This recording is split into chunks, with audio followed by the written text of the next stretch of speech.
الحمد لله رب العالمين والصلاة والسلام على خاتم النبيين أما بعد فأعوذ بالله من الشيطان الرجيم بسم الله الرحمن الرحيم اللهم صل على سيدنا ومولانا محمد وعلى آله وبارك وسلم۔ آج جس موضوع پر گفتگو ہم کرنے والے ہیں وہ ہے زکوٰۃ کے معاشی اور معاشرتی فوائد کے بارے میں۔ موجودہ دور میں آپ دنیا کی کسی تحریک کو دیکھ لیں، کسی مذہب کا مطالعہ کر لیں، روٹی کا مسئلہ کسی نے نظر انداز کیا نہ کیا جا سکتا ہے۔ اس لیے غریبوں، بیواؤں، یتیموں اور معذوروں کی مدد کرنے کا حکم ہر جگہ ہر ایک نے دیا اور دے رہے ہیں، مگر جس انداز سے اس مسئلے کو اسلام نے لیا ہے اور جس حکمت سے اسے حل کیا ہے وہ اسی کا خاصہ ہے۔ عام طور پر دوسروں کی مدد ایک اخلاقی ہدایت تک محدود رکھی گئی ہے کہ کرنا چاہیے، اچھی بات ہے، مگر یہ اسلام کا امتیاز ہے کہ اس نے جو نظام حیات دیا اس میں نماز جیسی اہم ترین عبادت کے بعد زکوٰۃ کی صورت میں اس مسئلے کو حل کر دیا ہے۔ اللہ تبارک و تعالی نے انسان کی زندگی کو ایک بہترین نظام کے تحت ترتیب دیا ہے جس میں ہر فرد کے ذمے چند فرائض، حقوق اور ذمہ داریوں کا واضح تصور موجود ہے۔ ان فرائض میں ایک اہم فرض زکوٰۃ بھی ہے جو ایک مالی عبادت ہے۔ اسلام میں زکوٰۃ کا نظام نہ صرف معاشی ترقی کا ذریعہ ہے بلکہ اس کے ذریعے ایک عادلانہ اور متوازن معاشرتی نظام کی تشکیل بھی ممکن ہوتی ہے۔ زکوٰۃ نہ صرف غریب اور مستحق افراد کی مدد کا ذریعہ ہے بلکہ یہ معاشرے میں انسانی مساوات، عزت اور دولت کی منصفانہ تقسیم کا بہترین ذریعہ ہے، اور غریب و نادار افراد کی مدد سے معاشرے میں مساوات اور انصاف کی فضا پیدا ہوتی ہے۔ زکوٰۃ کے متعلق حدیث مبارکہ ہے جس میں ارکان اسلام کو بیان فرمایا گیا ہے۔ فرمایا عن ابن عمر رضی اللہ تعالی عنہما قال قال رسول اللہ صلی اللہ علیہ وسلم بنی الاسلام على خمس شہادت ان لا الہ الا اللہ وان محمد رسول اللہ واقام الصلاة وایتاء الزکاة والحج وصوم رمضان۔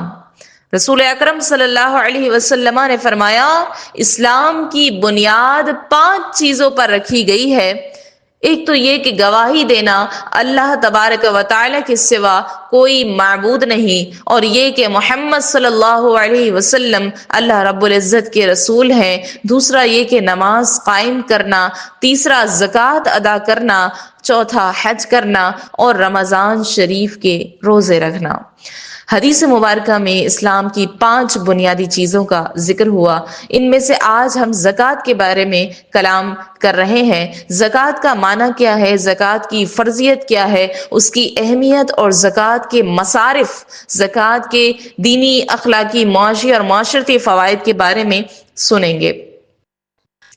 زکوٰۃ کا جو لغوی معنی ہے، لغوی اعتبار سے زکوٰۃ کا لفظ 2 معنوں کا حامل ہے۔ اس کا ایک معنی پاکیزگی، طہارت اور پاک صاف ہونے یا کرنے کا ہے، اور دوسرا معنی نشو نما اور بالیدگی کا ہے، جس میں کسی چیز کے بڑھنے، پھلنے، پھولنے اور فروغ پانے کا مفہوم پایا جاتا ہے۔ زکوٰۃ کے پہلے معنی کی وضاحت میں جو پاکیزگی اور طہارت پر دلالت کرتا ہے، قرآن حکیم کا یہ ارشاد محل غور و فکر ہے۔ فرمایا قد افلح من زکاہا وقد خاب من دساہا، بے شک جس نے نفس کو پاک کر لیا وہ کامیاب ہو گیا، اور بے شک جس نے نفس کو گناہوں میں چھپا دیا وہ ناکام ہو گیا۔ اس آیت کریمہ میں دنیاوی اور اخروی کامیابی کے لیے طہارت اور تزکیہ نفس کا جو تصور پیش کیا گیا ہے اسے مد نظر رکھنے سے زکوٰۃ کا اطلاق راہ خدا میں خرچ کیے جانے والے اس مال پر ہوتا ہے جو دولت کو ہر قسم کی آلائشوں سے پاک و صاف کر دیتا ہے۔ زکوٰۃ کا دوسرا مفہوم نشو نما پانے، بڑھنے اور پھلنے پھولنے کا ہے، جیسے وہ کھیتی جو بہت بڑھ رہی ہو اور پھل پھول لا رہی ہو، اس کے بارے میں کہا جاتا ہے زکا الزرع، کھیتی نے نشو نما پائی۔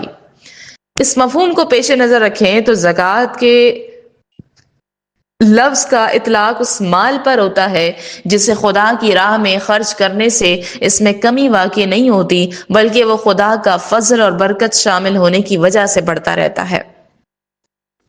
زکوٰۃ اپنے مفہوم کے اعتبار سے وہ میل کچیل ہے جسے نکال دیا جائے تو دولت آلودگی سے پاک و صاف ہو جاتی ہے۔ یہ صرف ان مستحقین کا حق ہے جن کی تفصیل انشاءاللہ ہم آگے سماعت کریں گے۔ زکوٰۃ کا حق حقوق العباد کے زمرے میں آتا ہے۔ اگر اسے صحیح طریقہ اور جگہ پر استعمال کیا جائے تو اس کی یہ ادائیگی اتنی بڑی نیکی ہے جس سے بے شمار برکتیں پیدا ہوتی ہیں اور دینے والے کا مال بجائے گھٹنے کے بڑھتا رہتا ہے۔ حقوق العباد ہونے کے ناطے زکوٰۃ اگر ایک طرف بندوں کا حق ہے تو دوسری طرف یہ خالق کا بھی حق ہے۔ اس کی عدم ادائیگی سے جہاں ایک طرف بندوں کے حق کو ٹھکرایا جاتا ہے، وہاں لا محالہ خالق کے حق کو ٹھکرائے جانے کا پہلو بھی نکلتا ہے۔ زکوٰۃ کی فرضیت کتاب و سنت سے ثابت ہے۔ اللہ تبارک و تعالی قرآن مجید فرقان حمید میں فرماتا ہے وَأَقِيمُوا الصَّلَاةَ وَآتُوا الزَّكَاةَ، اور نماز قائم رکھو اور زکوٰۃ دو۔ اس آیت مبارکہ میں نماز اور زکوٰۃ کی فرضیت کا بیان ہے۔ صاحب نصاب پر زکوٰۃ فرض ہے، اس کی ادائیگی نہ کرنے والا کبیرہ گناہ کا مرتکب ہے، اور زکوٰۃ کا حکم قرآن سے ثابت ہے، اس کا انکار کرنے والا کافر ہے۔ زکوٰۃ کب فرض ہوئی؟ تو زکوٰۃ جو ہے وہ 2 ہجری میں روزوں سے قبل فرض ہوئی۔ قرآن مجید فرقان حمید میں نماز اور زکوٰۃ کا ایک ساتھ 32 مرتبہ ذکر آیا ہے۔ اور زکوٰۃ کس پر فرض ہے؟ تو زکوٰۃ جو ہے جو شخص مسلمان ہو، عاقل ہو، بالغ ہو، آزاد ہو، نصاب کے برابر مال رکھتا ہو، مال ضرورت اصلیہ سے زائد ہو اور اس مال پر پورا سال گزر جائے تو اس پر زکوٰۃ فرض ہے۔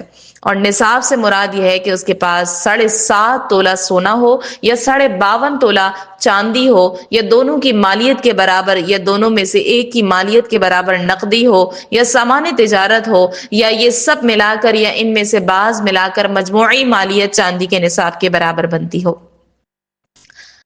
نقود اور کرنسی میں زکوٰۃ کی جو شرح ہے، جو مقدار ہے، احادیث میں جو بیان کی گئی ہے وہ 40واں حصہ یعنی 2.5% ہی ہے۔ لہٰذا صاحب نصاب ہونے پر اپنے اموال میں سے 40واں حصہ زکوٰۃ میں نکالنا واجب ہے۔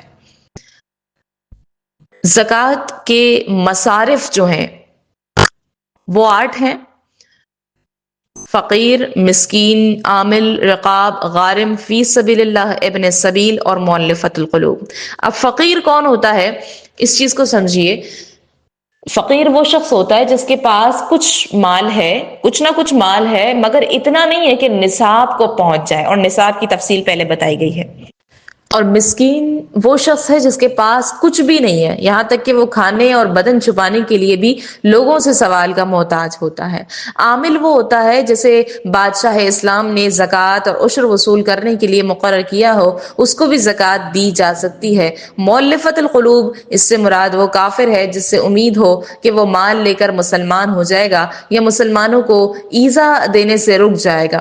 پھر رقاب وہ ہوتا ہے، رقاب سے مراد ہے غلامی سے گردن رہا کرنا، غلامی سے جو ہے وہ گردن کو رہا کرانا۔ لیکن اب تو نہ تو غلام ہے اور نہ اس مد میں اس رقم کے صرف کرنے کی نوبت آتی ہے۔ غارم سے مراد مدیون جو مقروض ہے، یعنی اس پر اتنا قرض ہو کہ اسے نکالنے کے بعد نصاب باقی نہیں رہے۔ فی سبیل اللہ کے معنی ہے رائے خدا میں خرچ کرنا۔ اس کی چند صورتیں ہیں، مثلا کوئی شخص محتاج ہے کہ جہاد میں جانا چاہتا ہے اور اس کے پاس رقم نہیں تو اس کو زکوٰۃ دے سکتے ہیں۔ پھر ابن سبیل کی بات کریں تو اس سے مراد مسافر ہے۔ مسافر کے پاس اگر مال ختم ہو جائے تو اس کو بھی زکوٰۃ کی رقم دی جا سکتی ہے، اگرچہ اس کے پاس اس کے اپنے وطن میں مال موجود ہو۔ اور کن کو زکوٰۃ نہیں دی جا سکتی؟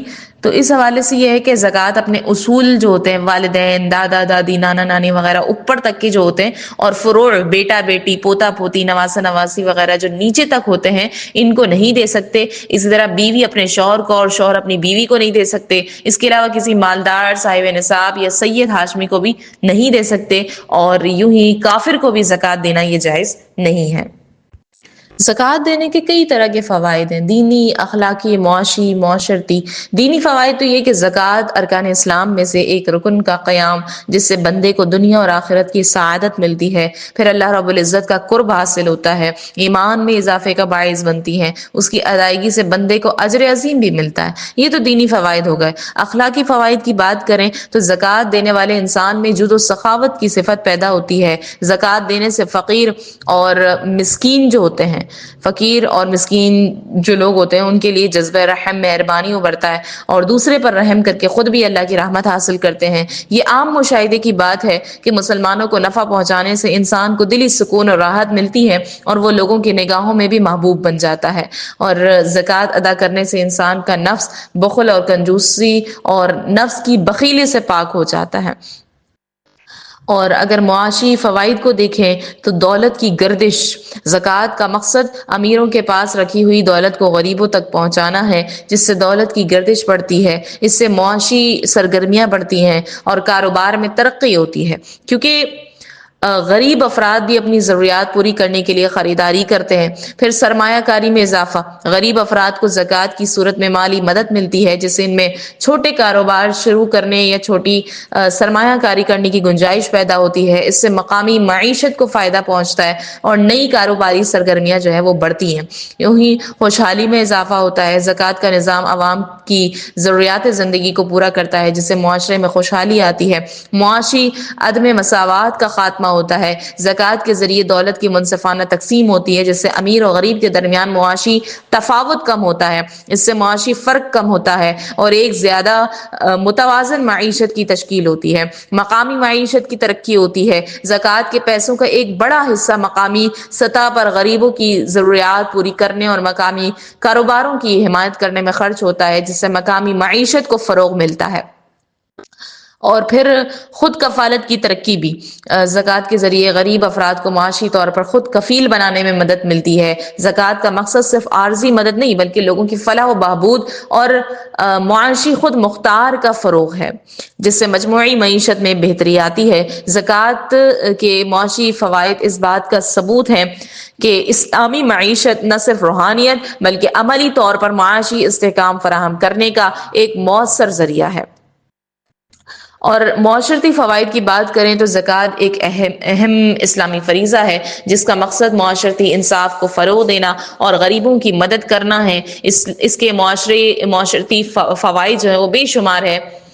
غربت کا خاتمہ ہوتا ہے، معاشرتی ہم آہنگی، زکوٰۃ کے ذریعے دولت کو کچھ حصہ غریبوں اور مستحقین تک پہنچتا ہے، جس سے معاشرتی فرق کم ہوتا ہے اور غربت میں کمی آتی ہے۔ یوں ہی زکوٰۃ کی ادائیگی سے معاشرت میں ہم آہنگی اور تعاون کا جذبہ بڑھتا ہے، امیر افراد غریبوں کی مدد کرتے ہیں اور اس سے مجموعی طور پر معاشرت میں اتحاد قائم ہوتا ہے۔ پھر دولت کی تقسیم، زکوٰۃ دولت کو امیروں سے غریب تک پہنچانے کا ایک طریقہ ہے، یہ معاشرتی عدم مساوات کو کم کرنے میں مددگار ثابت ہوتی ہے۔ پھر معاشرتی عدل، زکوٰۃ کے ذریعے غریبوں کو ان کے حق ملتا ہے، جس سے معاشرتی عدل اور انصاف قائم رہتا ہے۔ اخلاقی تربیت، زکوٰۃ دینے سے افراد میں سخاوت، مدد کرنے کا جذبہ اور احساس ذمہ داری پیدا ہوتی ہے۔ یوں ہی معاشرتی تحفظ بھی ہوتا ہے، زکوٰۃ کے ذریعے مستحق افراد کی مدد کی جاتی ہے، جس سے معاشرتی تحفظ اور افراد کی زندگی میں استحکام آتا ہے۔ روحانیت کی ترقی، زکوٰۃ دینے سے فرد کی روحانیت میں بھی ترقی ہوتی ہے۔ یہ عمل انسان کو اپنی دولت پر غرور سے بچاتا ہے اور اس کے دل میں دوسروں کے لیے محبت اور رحم دلی پیدا کرتا ہے۔ تو یہ سارے جو فوائد ہیں یہ سب فوائد نہ صرف مسلمانوں بلکہ پورے معاشرے کے لیے بہت اہمیت رکھتے ہیں اور اسلامی تعلیمات کی روشنی میں اجتماعی فلاح کے لیے معاون ثابت ہوتے ہیں۔ تو اسلام ہر مومن کو ایک غیرت ایمانی عطا کرتا ہے اور اس مقام سے دور کرتا ہے جہاں اس کی غیرت متاثر ہو سکتی ہے یا اسے دوسروں کے سامنے دست سوال دراز کرنے کی ضرورت پڑ سکتی ہے۔ اس لیے اسلامی حکومت کی ذمہ داری یہ ہے کہ وہ سوسائٹی کی حالت پر نظر رکھے اور سالانہ معاشی منصوبے بنائے تاکہ غربت سے نجات دلائی جا سکے۔ حکومت کو ایسے افراد کی نشاندہی کرنی ہوگی جو اپنی غیرت کی وجہ سے کسی کے سامنے مدد کے لیے نہیں جا سکتے، لیکن جنہیں واقعی مدد کی ضرورت ہے، ایسے لوگوں کو سہارا دے کر انہیں معاشرے کا مفید فرد بنایا جائے تاکہ آج جو زکوٰۃ لینے والے ہیں کل وہ زکوٰۃ دینے کے قابل بھی بن سکیں۔ اسلامی تاریخ میں عادل حکمرانوں نے اپنے سسٹم کے ذریعے مال زکوٰۃ سے معاشرے کی حالت کو بہتر بنایا تھا، اور حضرت سیدنا عمر فاروق رضی اللہ عنہ کے دور میں حضرت معاذ بن جبل رضی اللہ عنہ نے یمن سے ایک بڑی رقم مدینہ منورہ بھیجی تھی، کیونکہ پورے یمن میں ہر شخص زکوٰۃ دینے والا بن چکا تھا اور کوئی زکوٰۃ لینے والا نہیں رہا تھا۔ اور آج کے دور میں جہاں زکوٰۃ کا مؤثر نظام موجود ہی نہیں ہے، وہاں زکوٰۃ خوروں جو بھکاریوں کی ایک بڑی تعداد تیار ہو چکی ہے۔ اس لیے ضروری یہ ہے کہ ایک عادلانہ نظام قائم کیا جائے جہاں زکوٰۃ کا بہترین نظام موجود ہو، جس سے ہر بے سہارے کو عزت نفس کے ساتھ جینے کا موقع ملے اور وہ بھی معاشرے کا بہترین فرد بن سکے اور دوسروں کے لیے سہارا بن سکے۔ وما علینا الا البلاغ المبین۔